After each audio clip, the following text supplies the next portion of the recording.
until Donald Trump is convicted of something. Well, it's not news. Until then, it's not news. This is all stuff from 6 years ago. Yeah, isn't it feel recycled? You're like, wait a minute. This isn't news. They are going to investigate the Stormy Daniels payoff. Nicole, turn off the breaking news chyron. Right. Please. Well, everything is breaking news now. Yeah, that's true. Yeah. You know, the third day of a 3-day blizzard is breaking news. It's Yes. still snowing. Yeah, exactly. But I mean, by the way, I was saying I think the real story, we were talking about who is it, Will Bunch's piece in the Inquirer, Philadelphia Inquirer, and also in The Hill, just about how all of this full circle stuff about 2016 and Russia, it shows more what you and Charlie and Eric Bowler talk about all the time, and you wrote a piece about it. The political press has succumbed once again to terminal both sidesery. And this is part of how we got here, right? Well, yeah. I mean, I think that the if handled right, and I'm not making book either way on that.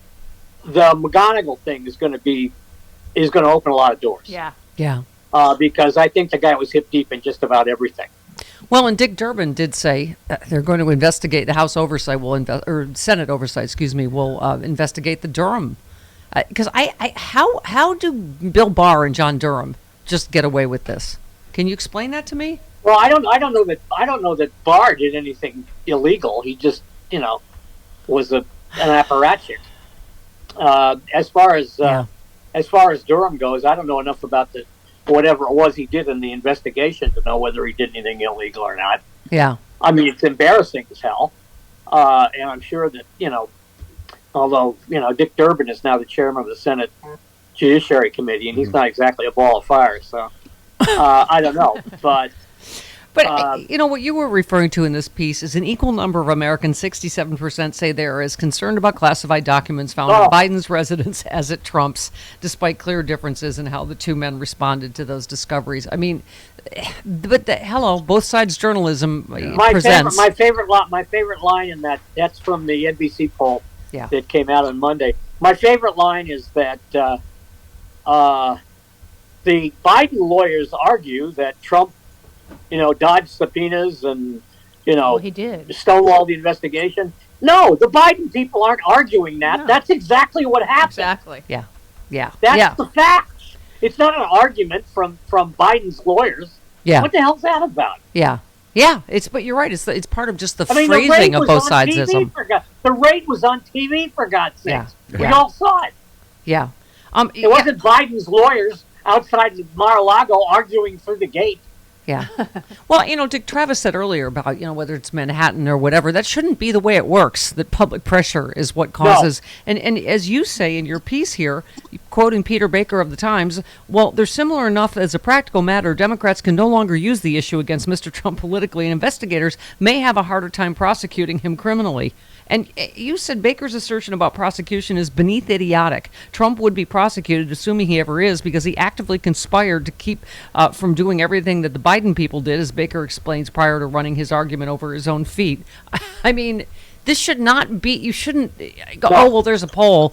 People think it's the same, so, oh, well. Oh, it might be there. Or we might lose. That to me is worse. Right. That if you have a prosecutor who won't bring the case he knows he has because he might lose. Well, and you quote David Axelrod, who said the Trump case is much different and more serious, but in the court of public opinion, those lines may now be blurred. I mean, why don't we just give up on justice entirely in America then? Blurred lines, clouds are gathering, shadows are falling. Yeah. Yes. Burma shave or whatever. Yeah. But no, in fact, the Will Bunch piece is terrific. I learned last night that Will Bunch's editor on his prep school newspaper was Keith Olbermann. Oh, really? Wow. Yeah. They both went to the Hackley School. And I don't know if you listen to Keith's been doing a podcast now every day. And he talked about Will Bunch being his, oh boy, that's not good. Hello? Uh-oh. What? Oh, no. No, there we are. Okay. My phone kind of died. But no, Will was one of his reporters when he was the editor of whatever the Hackley School newspaper was. Yeah. Wow. Well, you write about the Durham the Durham. You said, remember the Durham investigation? It was going to prove to the world the former president was more lied against than lying, more abused than the abuser. It was the grand grail quest for Trumplings, large and small. It was going to be an ice pick to the eye of the deep state. It was going to make the crooked places straight. You just said it's turned out to be a striptease by a how do you say that? Phantasm? Phantasm, yeah. Yes. Okay. It's basically a striptease by the Invisible Man. Got it. You said in the end there seems to have been nothing there. However, we now learn the investigation contains an episode that found Durham comically on the verge of turning his mandate on its head. Are we going to find out? I think we talked about, isn't there a declination, when you decline to prosecute, there's a declination memo, right? Yeah. That Durham should have submitted. I mean, why do we just assume, based on everything we know about Trump, he probably was guilty of the financial crimes the Italians talked about? This was something apparently came out of nowhere in Italy. Right. Yeah. I'm assuming that anything having to do with Donald Trump and any currency in the world is probably crooked. Yeah. If he puts puts a nickel in the jukebox, it's probably a slug. Do you think, and Jody, this is a question for you too. Hello, Law and Order, pay attention over there. Yeah. Do you think that still could be prosecuted if it's proven that Durham clearly covered up something, and did not charge him, illegitimately? What do you think? Well, lots of luck. You'd have to prove that Durham, actively covered up, and that means you have to get into his mind, or you have to have, a John Dean in his office. But if the crimes occurred, and obviously not just the Italians, but Durham and Barr thought it was serious enough that it had to be investigated. I mean, obviously, you can see Barr and Durham going, make this go away. Well, and remember, they pressured the IG to not say that everything turned out right with the original Russia investigation. They literally said, don't put that in your memo that this was opened properly. They pressured him. Yeah. So that's more of a cover-up to me. Because the crimes still exist, and the statute wouldn't have run, right, Charlie, on the financial crimes? Well, that I don't know. I mean, I don't know enough about the Italian situation to know whether the statute is run or not. I mean, I don't know when it happened. Travis, Google Scuzzi. Scuzzi investigation. Statute of limitation on Scuzzies. But you just write, if this doesn't indicate how baroquely conflicted the previous administration actually was, I don't know what will. The Kabuki investigation, called by the former president's lickspittle AG and conducted by the lickspittle's hand-picked special counsel at one point, stumbled across yet more potential crimes by the president, who was its primary patron. You couldn't swing a dead cat in that White House without hitting an accessory after the fact. Yeah. I mean, I guess, and again, Charlie, you're right. I don't have the Law and Order degree that Jody does, but I don't. How is this not obstruction on Barr's part in everything we've just found? Well, I hate to sound pedantic, but if there's no investigation, there's no obstruction. Right.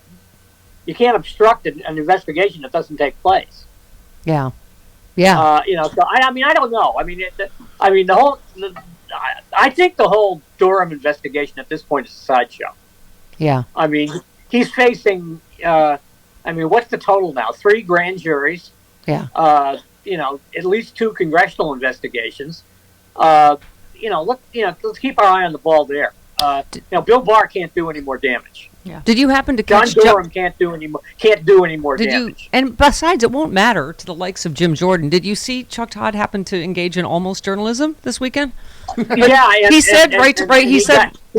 he got dish gouged by Jim Jordan. Yeah. He's a pro at that. But he said right to Jim Jordan, Durham found nothing, and Barr, do you not trust? Why are you investigating the same thing? It won't matter to them. Right.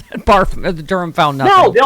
No, they'll bring in Sidney Powell and God knows who else, and they'll say that the whole thing was terrible, and it was a worldwide deep state scandal. I see where Trump is going after Bob Woodward now. Mm-hmm. Yes, $50 million. He's suing him for $50 million for recording his words. That'll get to court too.